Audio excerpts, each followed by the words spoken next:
Welcome, everyone. Welcome to the Blue Life RX channel. My name is Natalie Pelto, and today I'm going to teach you how to understand your child's current health by their poo. A little background on that, and this is something that a lot of parents really talk about. I mean, I have an entire video about how to support constipation. We know that currently the Western diet truly promotes backup or blockages in our bowel system and really keeps things very slow. And when we don't have good transit time, we actually end up with some health issues.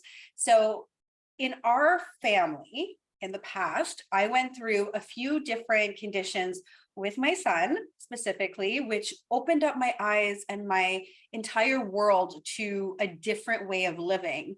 And it was a catalyst that changed not just him, but our entire family, and then has propelled me to teach and educate on these things.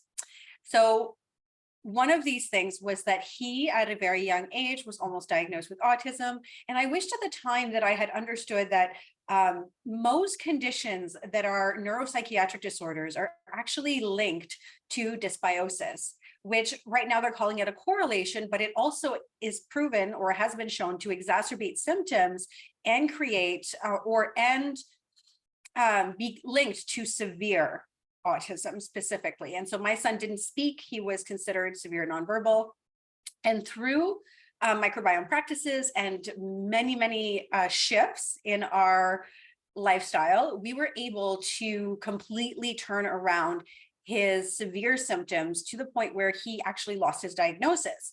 So now, saying that, I continued on my education, got certified in multiple different nutrition certifications, one being gut restoration. And so today I'm going to talk to you guys about the Bristol chart and how you can tell how healthy your children are and what symptoms might be linked to the type of poo they have.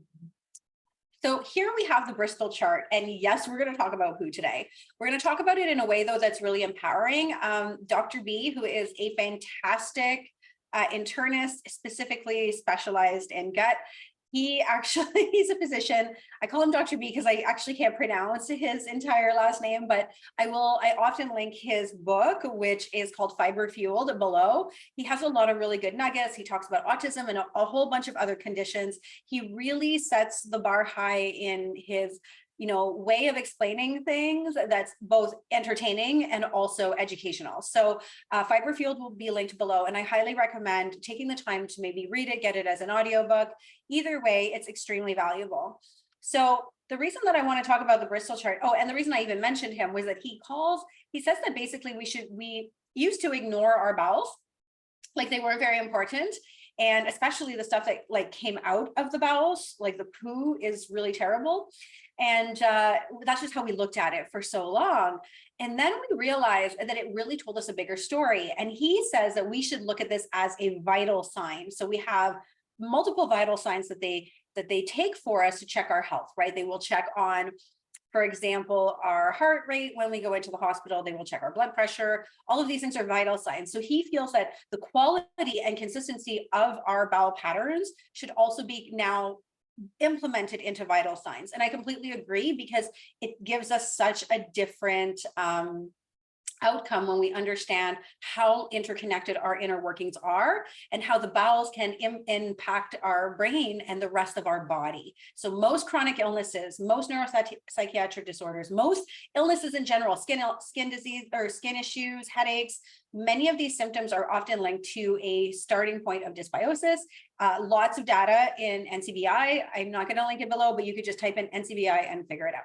So let's dive into talking about what these lovely things mean. So number one, ultimate health, I'm going to tell you, are number 3 and number 4. These two, which we could call the shaped like a log, and I don't know if you guys remember Ren and Stimpy, but logs. Anyways, they're better than bad. They're good. There used to be a song all about logs. So they are better than bad. They're good. And so each of these can kind of have a reference. So for when I see children who are dealing with severe constipation, which autistic kids, often this is the case, it's either diarrhea, extreme constipation, and this actually tells us a story about their symptoms. So let's start off with number one. Number one are pebbles. We call them rabbit poop if you want to talk to kids about it. And going with this with your kids, if they're able to understand, is actually a really fun exercise. I have some families that will actually print the Bristol chart and put it in their bathroom so that their children don't feel like their parents have to hover over their toilet, because some people want a little bit of privacy with that. So this is a great way to allow them to start to have more power, more privacy, and just for them to tell you the quality and physiology of their poop. So number one is pebbles and pellets. So this is actually a sign of extreme dehydration. And extreme dehydration means that things are not moving.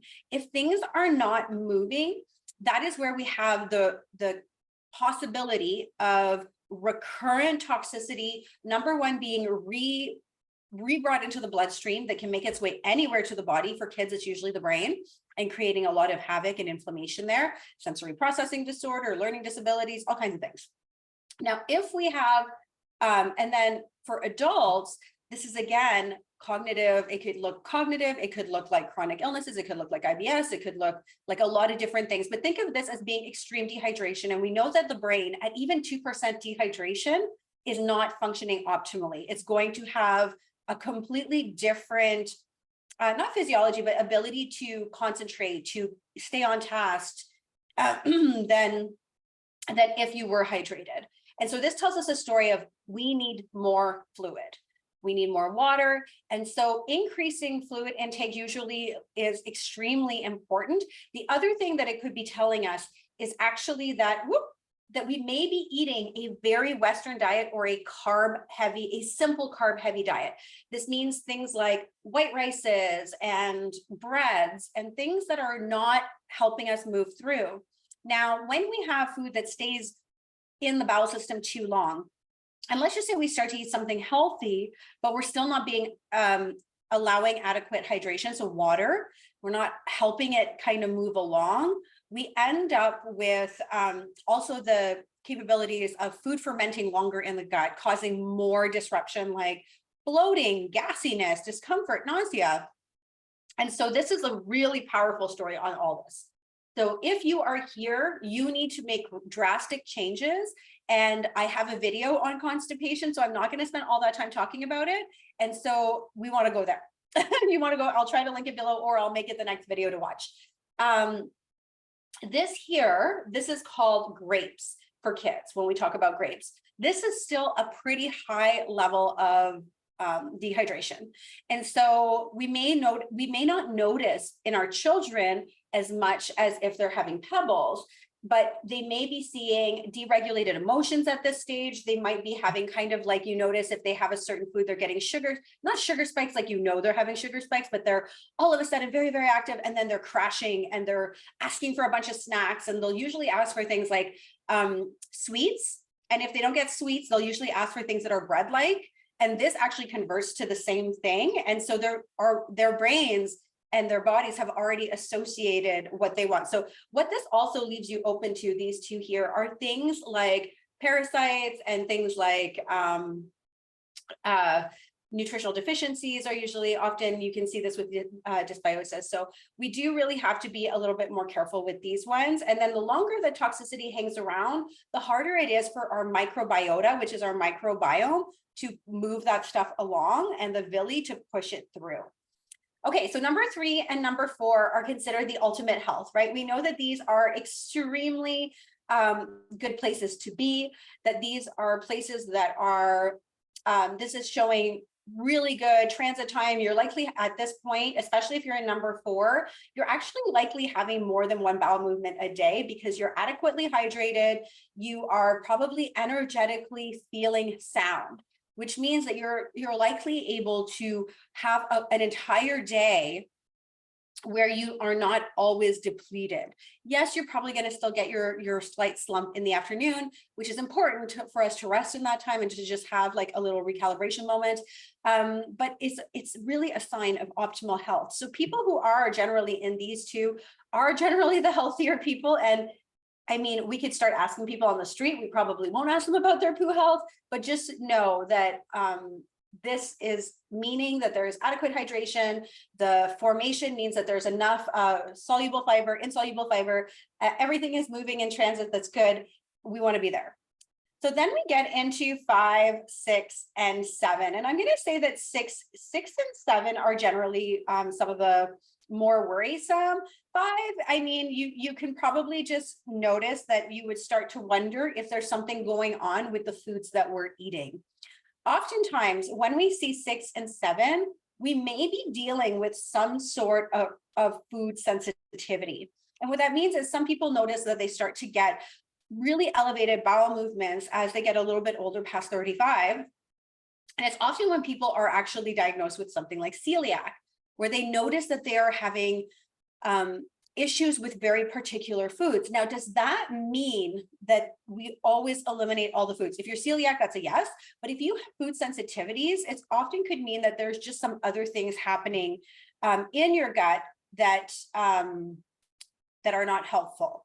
So things that would lead to bowel movements like this are excessive alcohol, drug use, also constantly eating processed foods over time. This is what will happen. After 20 years old, we start to lose the amount of, after 30 years old, we start to diminish the amount of enzymes we have to break down food. And so oftentimes, if we do end up with sensitivities to gluten or lactose, we notice after 30 these things start to pick up. And for our kids who have especially autistic individual who have sensitivities to casein or to gluten, they will go from like 1 to like 7 easily throughout the day. And oftentimes it's because it is a food sensitivity. And so this does not mean that we have to eliminate all foods. It just means that there's something going on in the gut. Processed foods, toxicity, nutritional deficiency, processed foods, toxicity, and things like, again, well, for our kids, we won't look at alcohol, but this is what kind of puts us in these spaces. And so what ends up happening is toxicity will actually deplete our microbiota because number one, if we're eating a lot of processed foods, we're not feeding the microbiota anyways. And so we end up with things that are unable to be digested properly. So I hope that makes sense. So what will happen if your children are in either this space or this space is they may have down here more so nutritional deficiencies because they're not probably absorbing a lot of the food that they're having based on their diet, and the diet that they're eating is also not high in what they should be getting. And so we end up with deregulated emotion, sugar spikes, constant, sometimes not being able to be potty trained. There's a whole bunch of things. So, and then we know up here, we end up with a lot of kind of the same. So it's really great for you guys to know that our bowels and our stool, gotta remember what side is backwards to me. Our stool is giving us a very clear sign of what can be changed. For the bottom one, the best thing to do is actually lower toxic rates, lower toxicity in the environment and in the diet.